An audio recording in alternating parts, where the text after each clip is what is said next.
ng dalawang pagkain na aking paborito. Opo, tama po kayo. At kung gusto niyo pong malaman ang mga proseso o hakbang sa pagluto nito, magpatuloy na po tayo. Magandang araw po!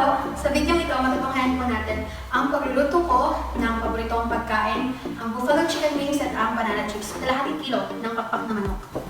Isang kutsarita paminta po. Dahil po, imamarinate po muna natin. Isang kutsarita din po kasi. Para maalis din po yung lansa.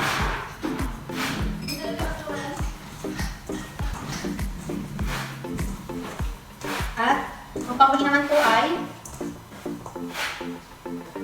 kalamansi at babad lang po natin siya. Sa susunod naman po hakbang ay kailangan po natin ng kalahating baso ng all-purpose flour or kahit ano pong harina.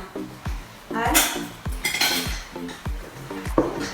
ito pong hakbang na ito ay ito po yung ipang papatong po natin sa nababad natin manok.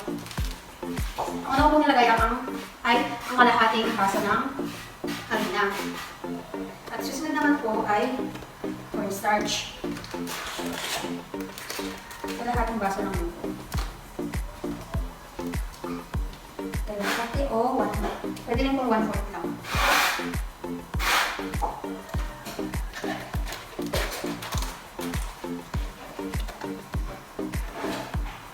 At sa baking powder naman po ay isang kutsarita.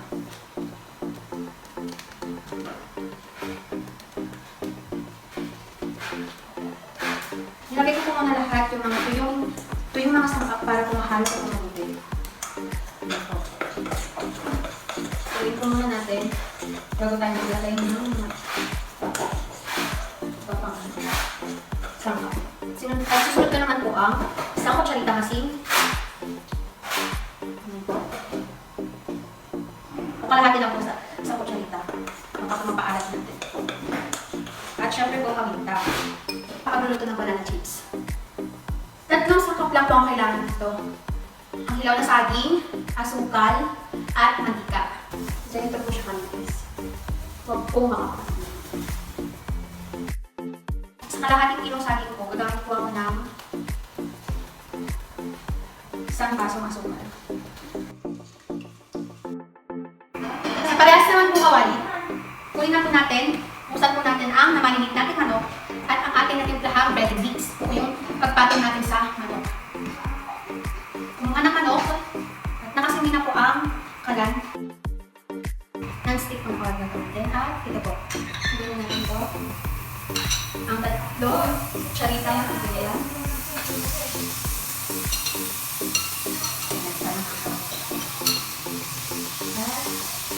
Tawag po.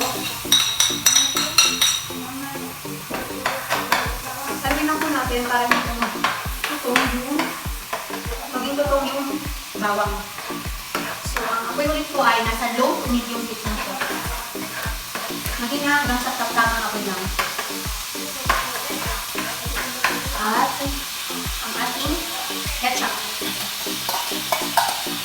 Ito po yung magbibigay kulay sa ating buffalo chicken wings. At haluin lang po natin.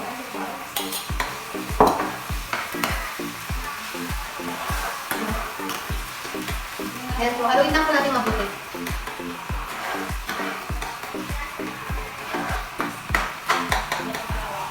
Kasi po, kapag nilagay po natin siya sa malakas na apoy, pwede pong maglasa po ang butter o ang mantika.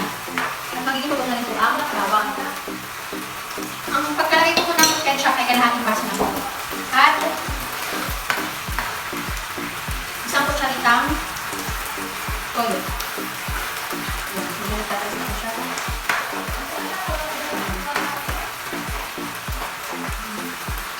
At siyempre po, asukal. Isang kutsaritang asukal lang po. Ayan. At halmal lang po ulit. Nahalo na po natin mabuti. Ang panghuli ay ang pinapalamig lang po natin yung buffalo chicken wings. Ayusin ko lang po ito at pwede na po tayo para sa huling hakbang. At ano nga ba huling hakbang? Ang pagtikim or ang pagmukbang. po nagtatapos ang video ito. Naway magustuhan po ninyo at magawa po ninyo sa inyong tahanan ng mga ito. At tiyak po kung magagawa ninyo yan at masasarapan po ang inyong pamilya. Katulad po ng pagluto ko sa mga ito at ang pagtimpla ko sa lahat-lahat. Yun lang po at maraming salamat. Muli, ako po si Leora Di Lumagi mula po sa section B22BN01. Paalam po, mag-ingat po tayo lagi.